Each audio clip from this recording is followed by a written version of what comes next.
మొన్ననే మన నాయకుడు పెద్దలు తెలంగాణ సాధించిన నాయకుడు కేసీఆర్ గారిని కమిషన్ ముందుకు పిలిచిండు. అంతకుముందు హరీష్ రావు గారిని కమిషన్ ముందుకు పిలిచిండు. ఆయనకున్నదంతా ఒకటే షోకు, నేను నెల రోజులు జైలున్నా లుచ్చా పని చేసి వీళ్ళని కూడా పెట్టాలి ఒక కొన్ని రోజులు, అదొక్కటే ఆయన షోకు. ఆయనకున్న పైశాచికానందం అదొక్కటే.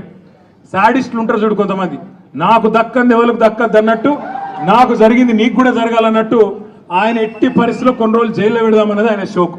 అందుకే నేను ఇలా అధికారులకు కూడా చెప్పిన, మీకు పైకి వెళ్ళి రావచ్చు ఆదేశాలు, ఇప్పటికే దబ్బన వస్తే పెడితే పెట్టుకోర్ర పోయి ఏముంది, మీరు పంపితే కూడా 15 రోజులు పోయేస్తా, ఏమున్నది మంచిగా రెస్ట్ తీసుకొని వస్తా అని చెప్పిన.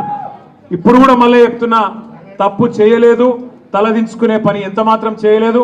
తెలంగాణ ప్రతిష్టను పెంచే పని చేసినాం, తెలంగాణ ప్రతిష్టను ఆకాశం స్థాయికి తీసుకుపోయే పని చేసినాం తప్ప తప్పు చేయలేదు. మొన్ననే మన నాయకుడు పెద్దలు తెలంగాణ సాధించిన నాయకుడు కేసీఆర్ గారిని కమిషన్ ముందుకు పిలిచిండు. అంతకుముందు హరీష్ రావు గారిని కమిషన్ ముందుకు పిలిచిండు.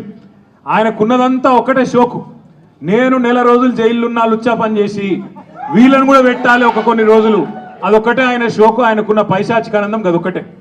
సాడిస్టులు ఉంటారు చూడు కొంతమంది, నాకు దక్కంది ఎవరికి దక్కద్దు అన్నట్టు, నాకు జరిగింది నీకు కూడా జరగాలన్నట్టు ఆయన ఎట్టి పరిస్థితుల్లో కొన్ని రోజులు జైల్లో పెడదామన్నది ఆయన షోకు.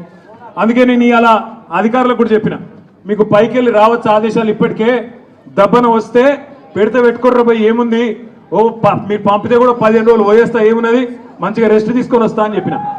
ఇప్పుడు కూడా మళ్ళీ చెప్తున్నా, తప్పు చేయలేదు, తలదించుకునే పని ఎంత మాత్రం చేయలేదు. తెలంగాణ ప్రతిష్టను పెంచే పని చేసినాం, తెలంగాణ ప్రతిష్టను ఆకాశం స్థాయికి తీసుకుపోయే పని చేసినాం తప్ప తప్పు చేయలేదు.